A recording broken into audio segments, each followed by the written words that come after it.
Good afternoon, Melody.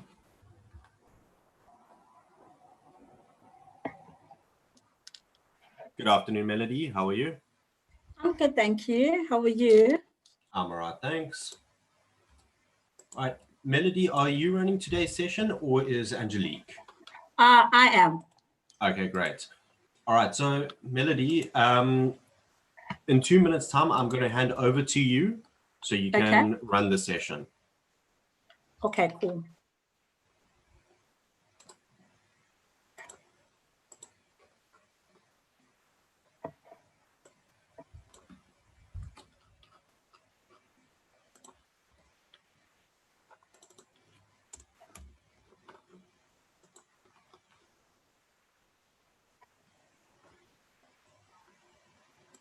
We have monkeys today, so my signal is really bad. The vervet monkeys, even at my area today, are causing chaos and havoc. All right. Melody, I'm going to stop sharing my screen now. I'm going to hand over to you. All right. Okay. So there we go. My screen's, I've stopped sharing. I'm going to go on mute, but if you need anything, please shout. We are live on Zoom and we are now live on YouTube. Okay. Thank you.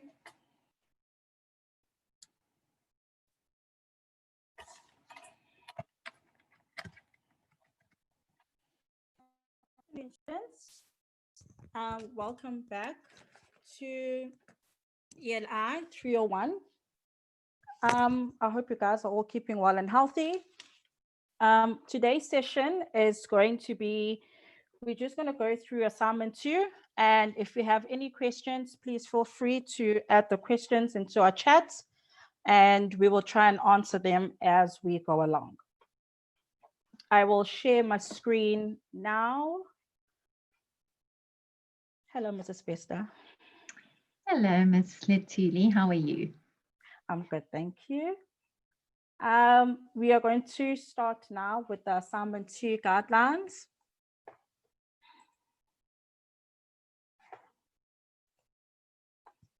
Okay, so just the important aspects for your assignment 2. Please remember that you have 2 parts to the assignment. You have your part A and then you have your part B. Please submit both part A and part B as one assignment. Please don't separate it. Ensure that when you upload it into Turnitin portal, you upload as one entire document, and you do have the 24-hour grace period after the assignment is due. But the most important part is please submit your assignments as one document. Please don't submit part A only and then try to submit part B. Both part A and part B are due on the same day as one document. Okay, so here's assignment 2. I'm sure you would have read through this little part here, this little phrase.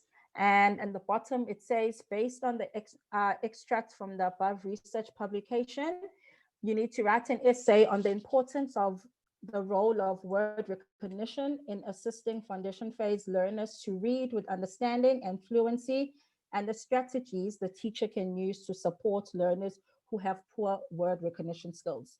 Please, can we use the session as a Q&A? Please feel free to ask the questions. I'm just going to roughly go through the questions, but I really would like for the students to ask as many questions as they can pertaining to the assignments. Okay, so your assignments should be between 750 and 1,000 words in length, and you comment your essay with an appropriate introduction, and you need to make use of a reference and give a brief definition of word recognition, and then you'll indicate what you will discuss in the essay, and remember to draw the reader's attention in the introduction, and that's my favorite line, to draw my attention. Your introduction is 5 marks, so please don't write a 1-page introduction. When you're answering the questions for the assignments, you need to look at the mark allocation so you know how much information to put into your assignments. And then we're going to have question 2. I will go through the entire PowerPoint is actually based on these questions. So I'll just read them now. Then we'll go through, we'll unpack each question throughout the session. Then number 3 says, discuss the role and relationship of the phonological and phonemic awareness to word recognition.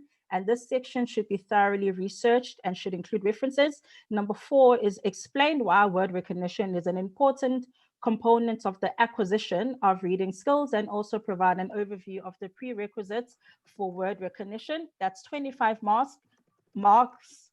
And then discuss the guidelines a teacher can follow to teach letter sound relationships to the grade 1 learners, 15 marks. And then you end off with an appropriate conclusion where you're going to end your discussion, 5 marks. And then you add a reference of at least 4. And these references should include at least 1 textbook. It can be your prescribed textbook is fine, your 1 journal article, which you will find in EBSCOhost, and 1 website article. And please refer to your referencing techniques and check your in-text references against your reference list. If you have a long reference list, but you do not use, you don't in-text that information, then it's not a reference list, then it's going to be a bibliography where you're telling me that this is where you found your information. So on your reference list must match. So your reference list must match your in-text referencing in your assignment. If you just have all your sources on your reference list, but you have not in-text any of that information, then it's not a reference list, it's a bibliography. So please ensure that if you have 20 references, I should see 20 different in-text references within your assignment. Okay, so word recognition. What I've done is I've put numbers so you know that I'm referring to the point 2 of the assignment. So the point 2, they're asking about the word recognition. So now we're going to start going through point 2, which was commence your essay with an appropriate introduction and make use of your reference and give a brief definition of your word recognition. So what is word recognition?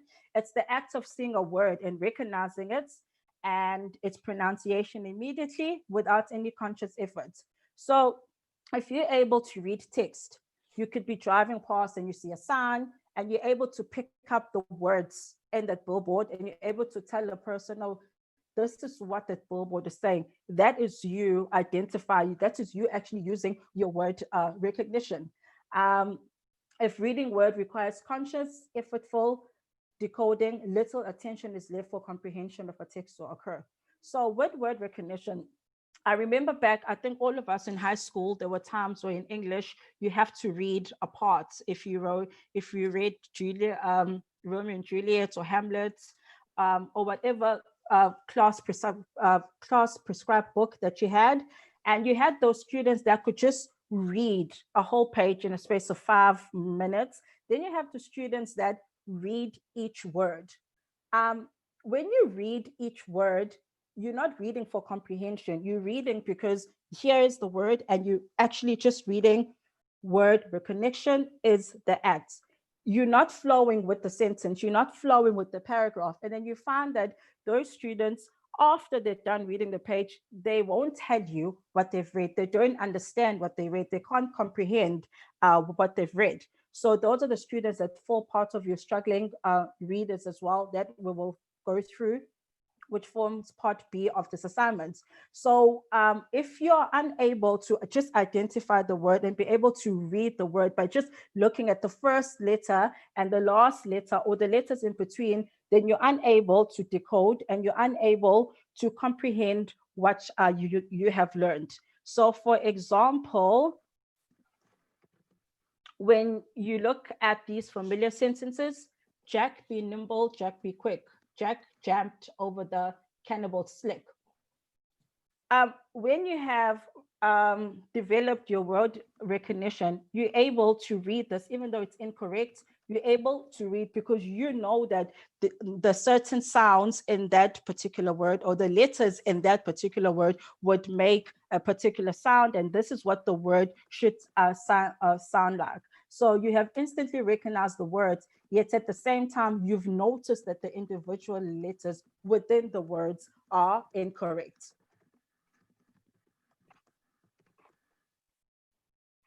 So how do children develop word recognition? Repeat reading, reading out loud in the classroom, providing enough opportunities for the children during your phonics lesson in the morning, during story time, that they are learner-centered, meaning that you will allow for them to read out things or point out the phonics sounds during your phonics lesson, instead of being chalk and talk and you standing there and you're telling them, K for cat, A for apple, B for baseball bat. Allow for them to try and sound out the words first, and then you can scaffold and correct them as you go along. Word structure. Once a student begins to recognize some words, the ability to recognize others grow. So that means you start off by your basic frequency words, your high frequency words. So on a Monday, you give spelling words. I am, my, cat, and the children would keep practicing that. And how would they establish the word recognition? By saying it out. Just by reading the text alone, they won't be able to learn and develop their word recognition. So they need to sound out the words and give them enough opportunities in the classroom as well to sound out their high frequency words through rhymes as well, singing, poems. There's a variety of activities, and I've got some resources here that I'll show you how you would develop the word recognition. Okay, what is phonemic awareness? That's the ability to hear and isolate individual sounds in words. Okay, so this happens before children associate the letters with sounds. For example, I always use cat, ka, a, t. They will know K is for curly cat, A is for Annie apple, and T is for terrible tiger. So they're able to identify the sound in the words before they can actually read the whole word out. So that's why it's important that even when you're doing your phonemic lessons, you go through each one thoroughly, and practice makes perfect for the students. And without being taught, most young children grasp that language is expressed through thoughts, and they can drag out the pronunciation of a word, clapping on each symbol. Okay, so they learn to hear onsets, which is the initial consonant sound of a word, and rhymes, which means the vowel and the ending sounds. For example, in the word pack, the P is the onset word and the ak is the rhyme. So pack, pack. So the word pack is one syllable with three phonemes, the initial being P, the vowel, A, and the ending sound K, represented by two letters, which is the S and the K. So in other words, phonemic awareness is speech-based, whereas phonics is print-based. Phonemic awareness, they have to sound it out, they have to say the words, and phonics is print-based, where now they must be able to take that sound and identify the sound with the alphabet or with the actual phonics. So they must know, oh, this is a K. They should be able to identify the phonics now when looking at pictures, or when you are doing your phonics chart in the morning. How do learners develop phonemic awareness? In the previous unit that we did, we learned that the children gradually learn the meaning on the sound, and it begins with such words as up, bottle, daddy, and mom. So the more a parent says to a child, up, up, up, the child would know that this up, up, up means the mom must actually pick me up, or I'm feeling sad and I need to be picked up. And then in time, the child repeats these meaningful sounds to the mom. So the child would start saying up, up, up, and then the mom will know that that's a positive response. And it means now the baby needs to get picked up. As children are learning the alphabet, they may run the names of the letters together so they sound like one continuous stream of sound. And then eventually children learn that each letter has a name and begin separating the stream of sound into those names. We see phonological awareness developing as a child begins playing with the sound of words. Example, see cow. This is dog.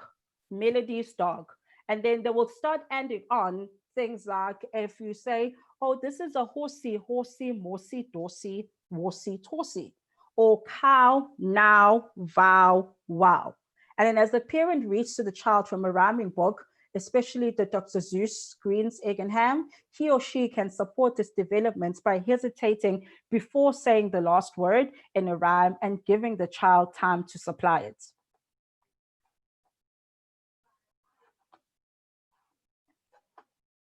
Why is phonemic awareness important? To become literate, the child must grasp the alphabet's principle, which means that the sounds we hear in words in English can be represented by written symbols. So after the child has learned a few phonic sounds, when they're driving or even at school, they can say, oh, this is D for dog, K for cat, her for Huberta hippo. They're able now to identify the sound and represented by the written symbol. Then we also have decoding, which is required for reading, involves looking at a print symbol and associating with a sound. And we also teach children that if you're unable to read the word out loud, then you must break down the word. So if you don't know how to say dog, then we tell them, okay, what does this sound say? It's da. And then what is the next sound? Ah. What is the next sound? It's ga. So da, ah, ga, dog. Some you need to still go back to a lower level and still say D for dog, R for octopus, G. You find that in children in grade R and some still in grade 1, they still learn they spelling words by saying the phonic sound out first before actually reading out the entire word. Encoding which is required for writing, involves hearing a sound and knowing what symbol or letters to write to represent the sound. Activities you can use. I've got this alphabet. It's like a foam dust. And this is actually a lovely activity for children because they can roll the star as practice. They can roll the die and then you can go E. E for igloo, O for Ollie octopus, A for eggs. Okay.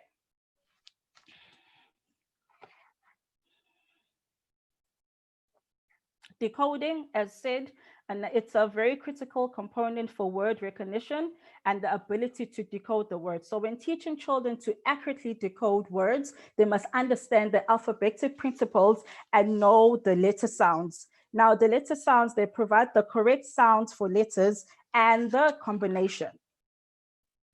When students make the connection that letters signify the sounds we say, they are said to understand the purpose of the alphabetic code or the alphabetic principles. Letter sound correspondence are known when students can provide the correct sound for letters and letter combinations, and then students can then be taught to decode. So remember that the alphabet principles, it sounds we hear in words, and that can be represented by written symbols.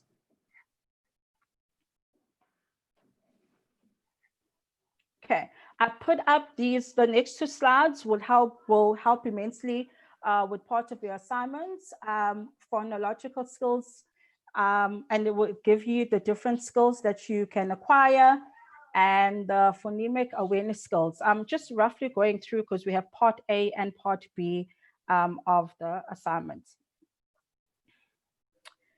Another question 3 was discuss the role word recognition plays in phonemic awareness.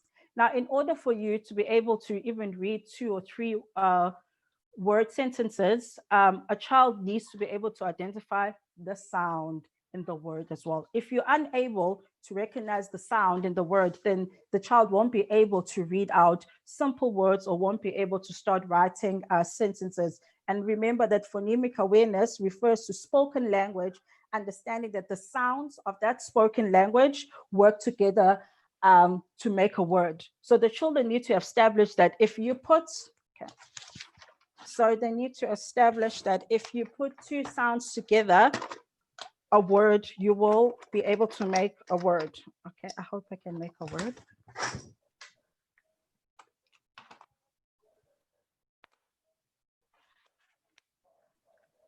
Warwick. Oh, here. Hi, Melody. Oh, no, I figure it out. I figure it out. Melody, Yes. whilst you're doing this activity, maybe just stop sharing your screen so we can see your camera view in a larger window. Oh, that's what I was trying to work out. There we go. Can you see it properly now? Yes, we can. Okay, so these are some of the activities, these cubes that you can get for your learners, and they can then they'll be able to actually join the phonics out, so they know it's r, and you can actually blend the phonics as well. And you can start by short vowels before you even use the long vowels, and they can actually place them together and they make a word. R, g, rug. Okay, that one won't work. Back, rack. So it's different activities that the learners can use, and you can get these little cubes for the children, and it is long vowels, sentence building dominoes, blends and digraphs. And then as they get older in grade 2 and grade 3, then they can start blending and actually making their own sentences, eight, ain, and you can use these small ones as well to blend. So you have your h and your ear, and they can make the word here, and then they can write their sentences out.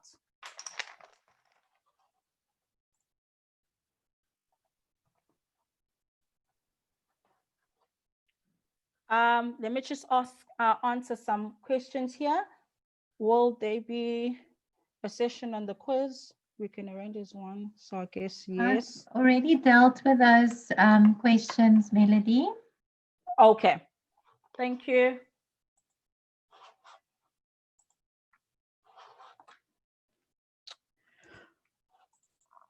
So moving on.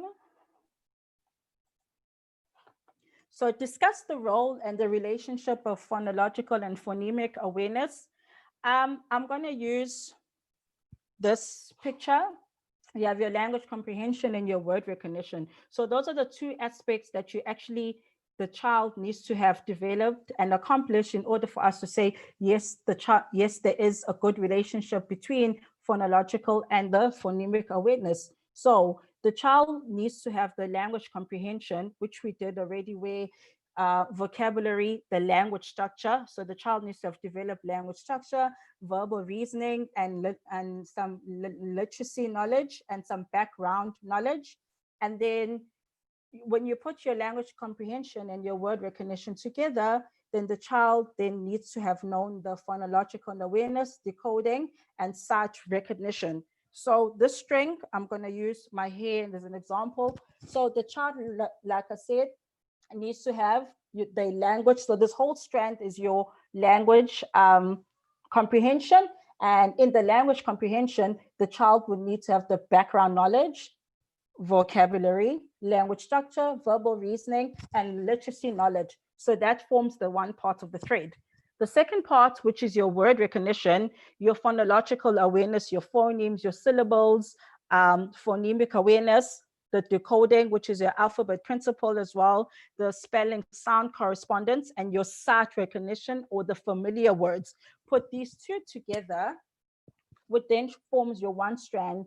Then you will know that the child has skilled reading and fluent execution and coordination of word recognition and text comprehension has been developed. But you need to have understood and developed your language comprehension and your word recognition in order for your child to have some skilled reading. If anything is lacking in between these two strands, which is your language comprehension and your word recognition, then we say that the child will be a struggling reader and would have to do some intervention strategies in order to establish what is wrong and how to help the child, whether we do remediation or some intervention.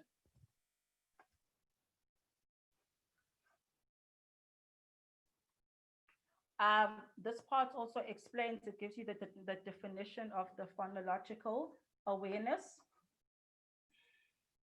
Why word recognition is an important component of the acquisition of reading skills, and also provide an overview of the prerequisites for word recognition. Okay. So word recognition is an important component in order for you to acquire reading, because without word recognition, then you won't be able to read. Then you're going to be a struggling reader. Like I said, like when you get to high school and there are some students that aren't able to read, or they're reading each word, and then we say, oh, sorry, I didn't understand what she said, because they are reading each word for the actual word, but they're not reading for comprehension, and they're not reading the entire sentence for understanding. So no comprehension is actually taking place. Then we also say for the younger students, decode the words. If the children are unable to find the sound, or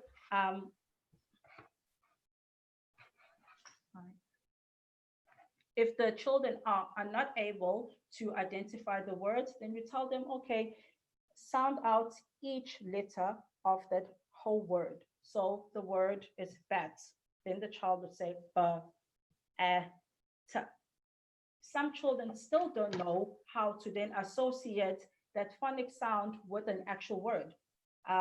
Then those children, we take them for intervention framework strategies, and then we try and build and find strategies for them, which is the last part of this PowerPoint, and how to actually identify and actually help the struggling readers with the phonemic awareness.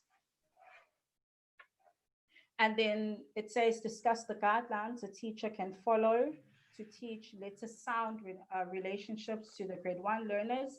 Children's early reading development it's dependent on their acquisition of the sound letter relationships.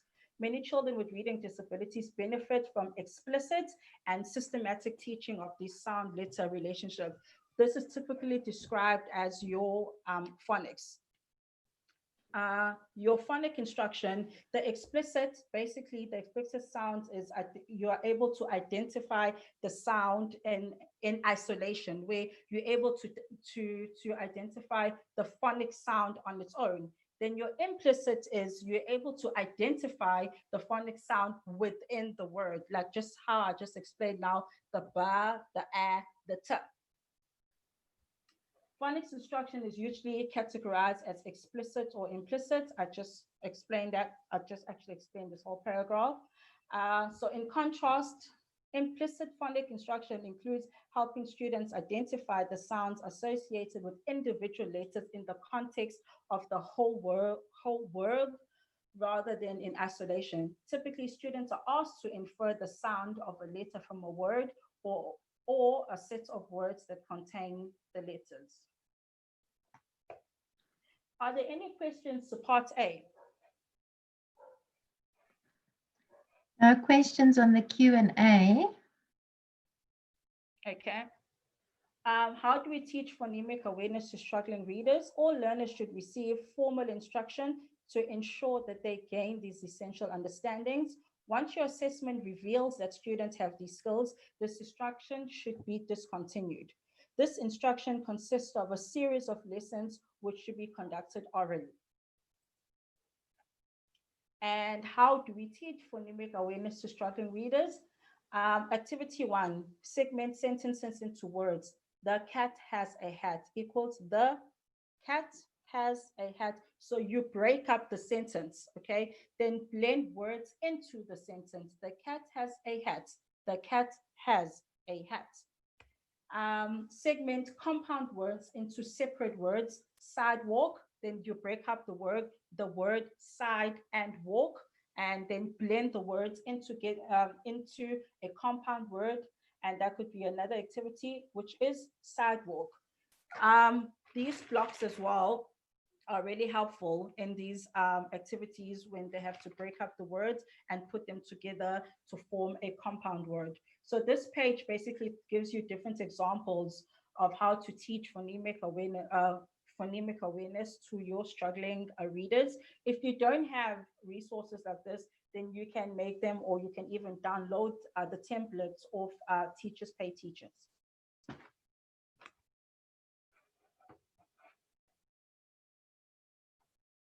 Applying the intervention framework to phonemic awareness, you have to use the diagnostic tools. A diagnostic tool is designed to tell you specifically what a child can do and cannot do. You may also use an informal checklist, which you find in your textbook, and note that there are places to observe the same students on different dates to monitor growth over time. So when you are doing and you are observing, you don't observe at the same time with the same assessments, and that's where now your intervention framework comes in, because you do your assess and diagnose, and then you do your teach and reteach, and you apply the practice, and then you reassess again. And if you find that that particular activity is not working, then you go back to your drawing board and then you start again. And then also monitor from the first day. So have a little notebook and write down, okay, on this day, this is the assessment that I did. 2 weeks later, I did this particular assessment. Was there growth? Did you see any growth in between? Or the child did not change at all? So you need to assess continuously over a period of time so that you have substantial information for yourself and for the child, so that you know where the child is with that learning and with that understanding, and that also that you need to know whether now you can move on to the next phase of teaching phonemic awareness, or that you still need to add more different strategies and varieties as well.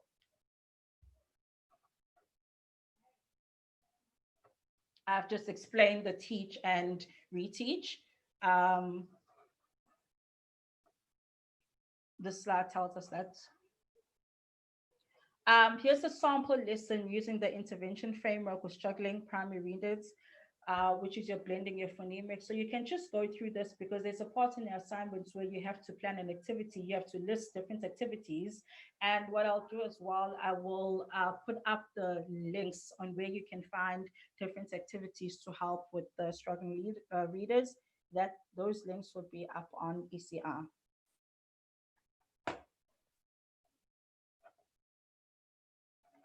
This is the checklist that I was telling you guys about. It has your observation dates and your comments. And it's also nice to actually write the comments. Maybe the child really wasn't feeling well, which means the child didn't perform well during this observation. So then you try again when the child's feeling better.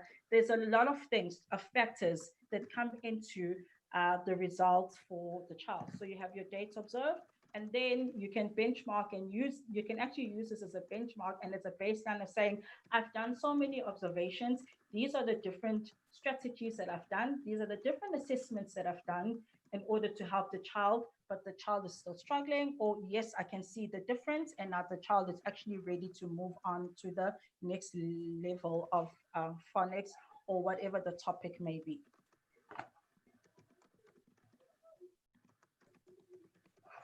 I've also put this up, difficulty in phonics. This basically breaks down this whole chapter of phonemic awareness, what it is, explaining the important words, why is it important, and the pages where you can find the different strategies and activities for phonemic awareness. And I also put one for the difficulty in word recognition as well.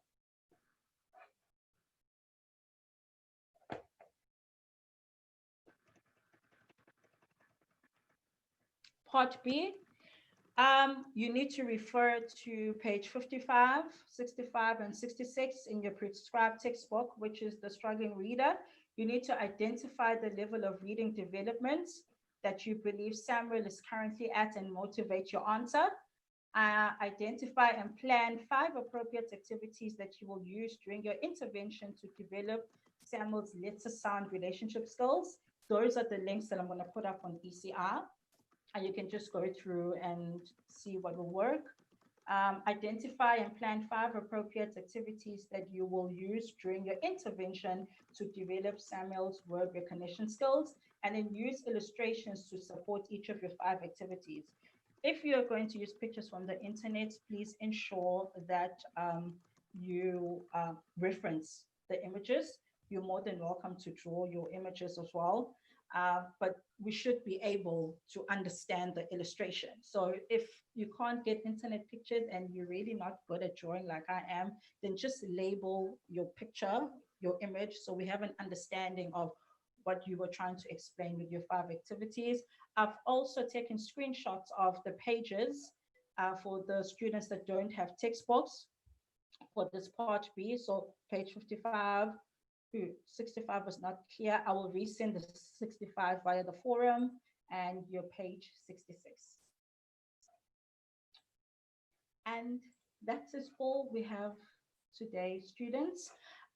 We will next week, Monday, we will go through the quiz, which is on Wednesday. And then the week after that will be our last online lecture on the Monday. We're going to be having our last online lecture. Yeah, are there any questions?